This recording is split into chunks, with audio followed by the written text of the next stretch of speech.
Hi class, this is Mrs. Jensen.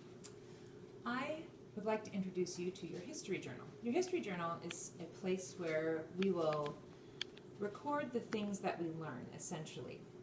It's going to have several parts to it. And first of all, I've made a sample here of what I hope you will also have by the toward the end of the year. So, your history journal will include your narrations and a timeline, a place for memory work, a place for some art that I hope to do for the class, and a list of the presidents that we'll be memorizing.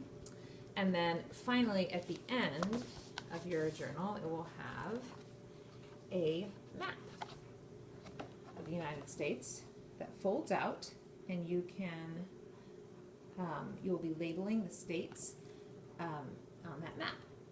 So, at the beginning of the year, on the first day, you will have a couple of narrations already due. So you can see that I've made myself a title page and a table of contents, and then I have started to do some narrations here. Now, I started with Sir Walter Raleigh, but you do not have to do that. You may begin with the Jamestown men. So for each of the short chapters that we do in the book by the man named Gruber, we'll be writing a little narration. So you can see I have made a summary of the Jamestown men. On this page I've done a summary of the House of Burgesses.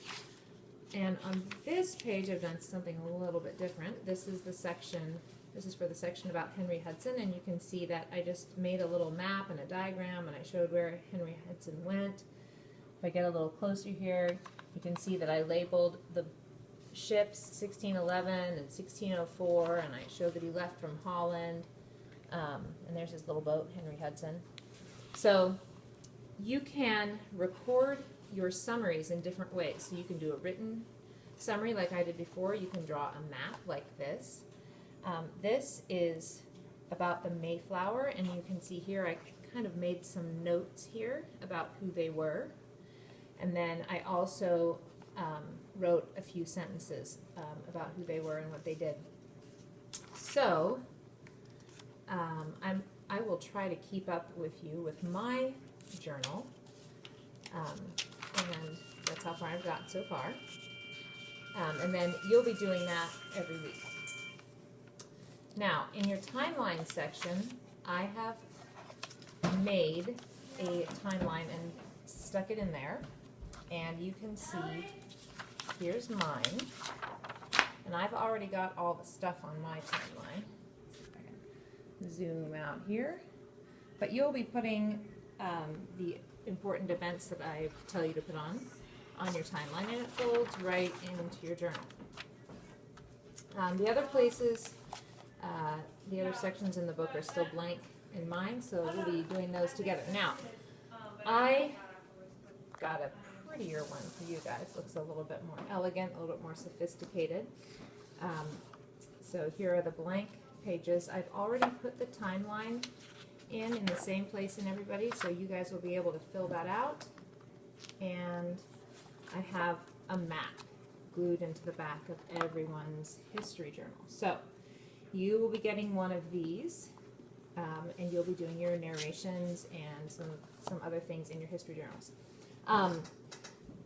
You may pick up your history journals from me before the first day of class, or you can do a couple of narrations and then glue them or tape them into the front pages of your history journal. There are 2 chapters due the first day of class, so you'll want to have your narrations for those done, and go ahead and either put the narrations, write them right in your journal, or write them on another piece of paper that you can cut out and tape or glue into the first pages. So I am excited to get started with the class. I hope you enjoy the last couple weeks of your summer.